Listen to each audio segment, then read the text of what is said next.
Assalamualaikum warahmatullahi wabarakatuh. Selamat siang anak-anakku kelas 12 MIPA 6 dan 12 MIPA 7. Selamat bertemu kembali dengan Bapak pada pelajaran kimia. Pada kesempatan kali ini Bapak ingin menyajikan tentang contoh-contoh soal yang berkaitan dengan materi senyawa hidrokarbon, bensen, dan makromolekul.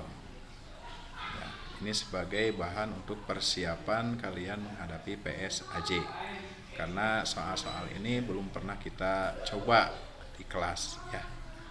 Oleh karena itu Bapak minta kalian bisa memperhatikan contoh-contoh soalnya. Jadi nanti di PSAJ kurang lebih soalnya seperti itu ya, mirip begitu ya, mirip-mirip dengan yang Bapak berikan. Baik, kita mulai saja dengan soal pertama. Indikator soalnya seperti ini. Disajikan informasi mengenai esen dengan aroma tertentu. Peserta didik dapat memilih mana pernyataan yang benar dan mana pernyataan yang salah mengenai senyawa esen tersebut. Soalnya seperti ini. Berikut beberapa senyawa ester. Ada etil formiat, ada amil asetat, ada metil salisilat, etil butirat, dan metil butirat. Pertanyaannya, senyawa yang digunakan sebagai esen aroma pisang dan nanas berturut-turut ditunjukkan oleh angka. Apakah A1 dan 2, B1 dan 3, C2 dan 4, D3 dan 5, E4 dan 5.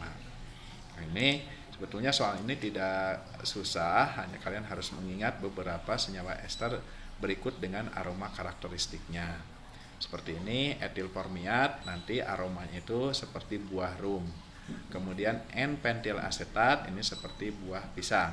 Pentil ini bahasa latinnya juga sering disebut amil ya. Jadi ini boleh amil asetat. Kemudian isopentil asetat ini seperti buah pir. Kemudian N-oktil asetat harumnya seperti jeruk manis. Kemudian betil butirat nanti memiliki aroma seperti apel, dan etil butirat ini aromanya seperti nanas, serta N-propil butirat ini terdapat pada buah aprikot. Yang diminta di sini adalah aroma pisang dan nanas. Aroma pisang itu adalah ester dari N-pentil asetat, atau boleh ini sebut amil asetat. Sementara nanas itu sama dengan etil butirat. Kalau kita lihat opsi jawaban yang ada di sini, maka yang tepat adalah yang nomor 2 dan nomor 4. Jadi jawabannya adalah C. Jelas ya? Ini sebetulnya soalnya gampang ya. Jadi kurang lebih soal nanti akan seperti ini, mirip seperti ini. Baik, yang kedua adalah seperti ini. Indikatornya disajikan suatu rumus struktur senyawa karbon. Peserta didik dapat menentukan nama senyawa yang berisomer fungsi dengan senyawa tersebut dengan benar. Soalnya seperti ini. Pasangan senyawa berikut yang merupakan isomer gugus fungsi adalah A. metil etanoat dan propanol, B. etil metil eter dan metanal, C. propanol dan etil metil eter, D. etil metil eter dan 2 propanon, E. asam propianat dan asam propanal. Jadi yang diminta ini adalah isomer gugus fungsinya. Nah, isomer gugus fungsi ini ada 3 pasang. Jadi maksudnya begini, dari tabel ini kita bisa lihat alkohol ini memiliki isomer fungsinya itu adalah alkoksi alkana atau eter. Aldehid atau alkanal ini gugus fungsinya adalah alkanon atau sering disebut keton. Kemudian asam karboksilat ini isomer fungsinya adalah alkil alkanoat atau ester. Jadi dengan melihat nama-nama yang ada di sini kalian bisa menentukan mana yang merupakan gugus fungsi satu sama lainnya. Misalkan yang A, metil etanoat ini adalah alkil alkanoat. Alkil alkanoat mestinya berisomer dengan asam karboksilat, tapi ini adalah dengan propanol. Berarti opsi A adalah salah ya. Kemudian yang B, etil metil eter. Etil metil eter ini termasuk ke dalam eter. Kalau eter ini berisomer fungsi dengan alkohol. Di sini metil etil eter itu dengan metanal, berarti yang B juga salah. Yang C ini propanol. Propanol itu alkohol. Alkohol berisomer fungsi dengan alkoksi alkana atau eter. Maka di sini propanol dan etil metil eter ini propanol dengan eter kan, berarti ini yang tepat. Bisa dipahami ya. Yang D ini metil etil eter. Eter itu dengan alkohol, bukan dengan propanol. Yang E asam propionat dengan propanal. Asam propionat itu, asam itu ini berisomer dengan alkil alkanoat. Jadi yang paling tepat adalah yang C. Bisa dipahami ya. Baik, supaya kalian bisa paham lagi, ini ada contoh soal yang kedua. Isomer fungsi dari aseton. Aseton itu dimetil keton. Adalah nanti kita lihat lagi, kalau keton itu berisomer dengan aldehid atau alkanal, gitu ya. Maka di sini cari yang merupakan alkanal. Propanol. Propanol itu adalah alkohol. Dimetil eter ini adalah eter. Propanal. Nah, berarti ini adalah alkanal. Berarti jawabannya adalah C. Bisa dipahami ya? Oke, kita lanjut. Soal berikutnya ini merujuk kepada indikator ini. Disajikan informasi suatu senyawa alkohol. Peserta didik dapat menentukan nama senyawa sebagai hasil oksidasi, reduksi, atau reduksi senyawa tersebut. Senyawa di bawah ini yang dioksidasi menghasilkan aldehid adalah, ini rumusnya, alkohol primer kalau dioksidasi nanti akan menghasilkan aldehid. Aldehid kalau dioksidasi itu nanti akan menghasilkan asam karboksilat. Contoh, misalkan etanol dioksidasi nanti menghasilkan etanal atau etanaldehid ya. Dioksidasi lagi menjadi asam asetat. Ini rumusnya. Jadi di sini kalau kita ingin memperoleh aldehid, maka yang dioksidasi haruslah alkohol. Kita cari namanya di sini propanal, berarti ini alkanal. Propanol, ini berarti alkohol. Propanon ini keton. Dimetil eter ini eter. Asam propanat ini jelas asam. Jadi jawabannya adalah yang B. Ya. Bisa dipahami ya. Lanjut. Berikutnya adalah indikator seperti ini. Disajikan pasangan struktur turunan senyawa bensen dengan kegunaannya. Peserta didik dapat menentukan pasangan yang tepat antara senyawa bensen dan kegunaannya. Senyawa bensen yang banyak digunakan sebagai bahan peledak adalah, ini dia, fenol. Bensen itu merupakan senyawa yang rumusnya C6H6. Bentuknya seperti ini.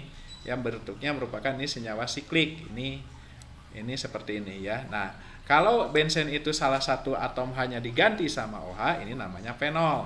Inilah yang dinamakan rumus fenol. Ini dinamakan turunan bensen. Fenol ini digunakan sebagai bahan baku pembuat zat antiseptik yang sering kita gunakan seperti karbol yang sering di kamar mandi itu ya. Kemudian anilin. Anilin seperti ini. Anilin itu bensen yang salah satu hanya diganti oleh NH2. Anilin ini fungsinya ini digunakan sebagai zat pewarna atau juga sering disebut plastik, pernis, kemudian parfum serta obat-obatan ya. Berikutnya TNT. TNT ini kepanjangan dari trinitrotoluen. Ini digunakan sebagai bahan peledak atau dinamit. Yang selanjutnya ini adalah natrium benzoat. Ini natrium, ini benzoat. Natrium benzoat digunakan sebagai bahan pengawet makanan, minuman, kosmetik, dan bahan-bahan kimia lainnya. Yang terakhir ini adalah toluen. Toluen ini seperti ini. Itu tisincin benzen yang salah satu hanya diganti oleh CH3. Toluen ini biasanya digunakan sebagai pelarut senyawa nonpolar seperti untuk cat, karet, lak, lem, dan perekat, dan juga sering digunakan untuk mengencerkan zat lainnya. Yang diminta ini sebagai bahan peledak. Sebagai bahan peledak itu adalah TNT atau trinitrotoluen. Jadi jawabannya adalah yang C. Bisa ya? Oke. Selanjutnya, disajikan informasi definisi proses polimerisasi. Yang diminta adalah peserta didik dapat menentukan jenis-jenis proses polimerisasi dengan benar. Polistirena merupakan polimer yang dibentuk melalui proses reaksi, kondensasi, sublimasi, adisi, eliminasi, atau oksidasi, begitu ya. Nah, ini proses polimerisasi itu di sini kalau kalian perhatikan di sini tabel ini ada polimernya, ada monomernya serta ada polimerisasinya. Kemudian ini sumbernya, ini ya tabel ini. Nah, kalian lihat di polimerisasinya. Proses polimerisasi itu hanya ada dua, yaitu ada dengan cara kondensasi dan cara adisi. Bedanya antara kondensasi dan adisi itu biasanya melibatkan ikatan rangkap. Jadi di dalam monomernya ada ikatan rangkapnya. Jadi tadi seperti sudah Bapak sebutkan bahwa di dalam reaksi adisi, polimerisasi adisi ini senyawa monomernya itu mengandung ikatan rangkap ya. Sementara pada proses polimerisasi kondensasi, hasil dari polimerisasi ini dihasilkan molekul kecil misalnya H2O atau molekul air. Nah, untuk mengetahui apakah polistirena ini merupakan polimerisasi kondensasi atau adisi, maka kita lihat dulu monomernya. Nah, ini monomernya. Stirena itu seperti ini, yaitu cincin benzen yang ada etenanya. Ya, di sini kalian bisa perhatikan bahwa dalam molekul stirena itu mengandung ikatan rangkap 2 ya, yaitu di sininya. Nah, nanti kalau satu molekul stirena dengan satu molekul stirena membentuk satu molekul yang lebih besar, ini yang dinamakan dengan polistirena. Jadi ikatan rangkapnya ini putus satu ke sini satu, yang ini juga ikatan rangkapnya putus satu ke sini satu, kemudian ini nyambung. Jadi ada di sini nantinya itu ya. Nanti yang sebelah sini menyambung lagi ke stirena yang lainnya. Yang sebelah sininya juga sama, yang ini nyambung lagi ke stirenanya sampai ini berjuta-juta. Jadilah molekul yang lebih besar, makanya dinamakan dengan polimer ya. Jadi karena kita lihat bahwa stirena ini melibatkan ikatan rangkap, maka proses pembentukan polistirena melibatkan reaksi adisi ya. Jadi jawabannya adalah yang C.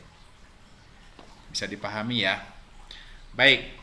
Sekarang bagaimana kalau yang kondensasi? Kondensasi seperti ini. Perhatikan reaksi polimerisasi pembuatan nilon 66 ya. Ini ada asam adipat dan ada heksaamin etilen diamida. Kemudian ini melakukan reaksi polimerisasi. Kalian bisa perhatikan di sini. Di dalam asam adipat dan heksaminalida ini kecuali mungkin di ini tidak ada ikatan rangkapnya. Nah, nanti ini molekul OH ini putus, molekul H ini putus, nanti ini gabung. OH dengan H ini membentuk H2O. Dan yang ini sisanya gabungan ini nanti gabung dengan N gini ya.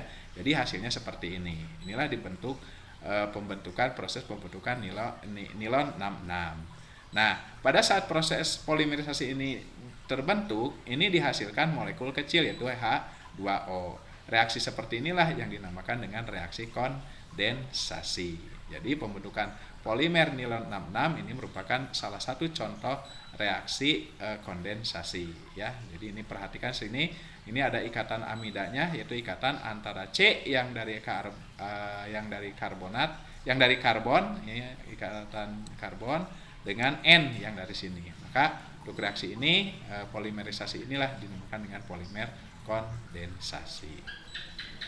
Bisa jelas ya anak-anakku sekalian? Baik, itu saja anak-anakku yang bisa Bapak sampaikan. Mudah-mudahan contoh-contoh soal ini bisa membantu kalian dalam memulai pembelajaran terutama pada bagian senyawa karbon, benzen, dan makromolekul. Demikian yang Bapak sampaikan. Wassalamualaikum warahmatullahi wabarakatuh.